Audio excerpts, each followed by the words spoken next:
thought I wouldn't do this anymore. So, Backrooms videos are good, right?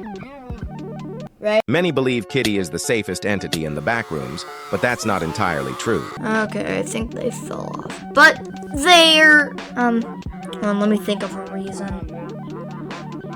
Can't think of anything. They're not great, except for Imsel. He's really good at making really good Backrooms tutorials, really goodly.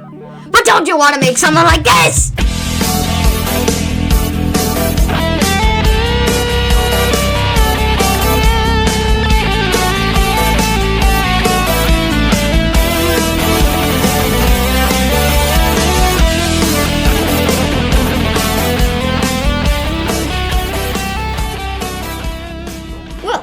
You've come to the right person if you want to make the Backrooms like that. This is part 2 of a 3-part series where I show you how to make a different type of backroom each video. In this video, we're going to be doing the original Backrooms photo.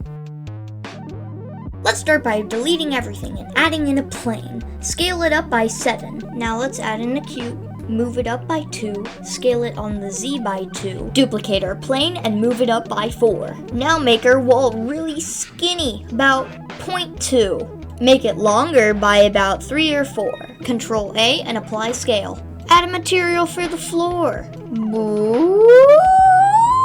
Ka-chunk. Shader editor. Edit, preferences, node wrangler, enable. Select your principled BSDF and click Control T. Download stuff from a Google Drive down below.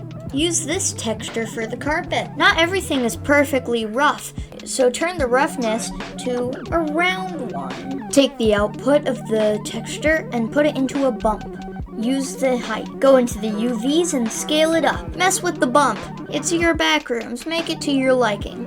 Make a new material for the wall. Control T. Use this texture for the wall, as it was actually used in the original Backrooms photo. In edit mode, click U and Cube Project. Now in the UVs, scale it up. Here you can actually see how similar it is to the original photo. For the carpet, add a hue saturation value. Copy my settings.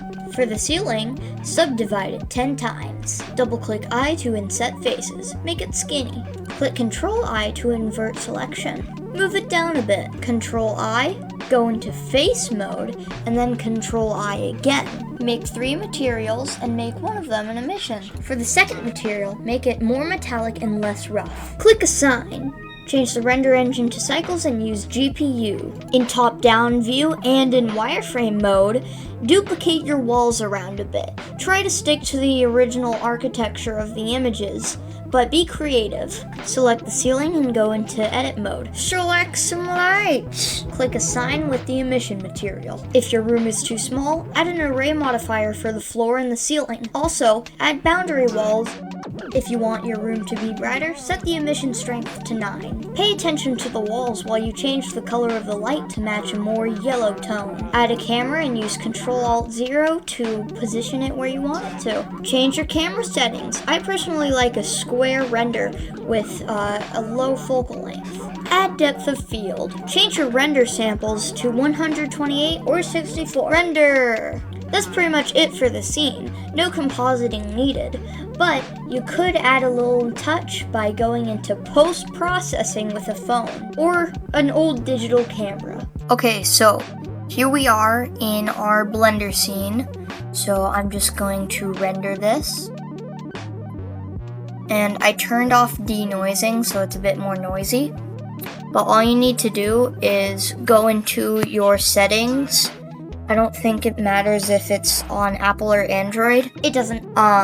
You just need to have motion blur. And to do that with Android, you just need to go into your settings right here and then find shutter speed and turn it down to like 1/15. Now it's more motion blur. If you turn it down even more, the image could get blown out. So you don't want that to happen. I like it around 1/8. So I'm just going to make a fast movement that could add motion blur and take a photo. And there we have it. That is that looks pretty good. We can edit the photo. We can do HDR, tone, white point, highlights. Just make it look a bit more blown out, and turn up the saturation. Don't, just keep it the same. Anyway, that's it. I can save this as a copy. And I did actually get some decent results right here.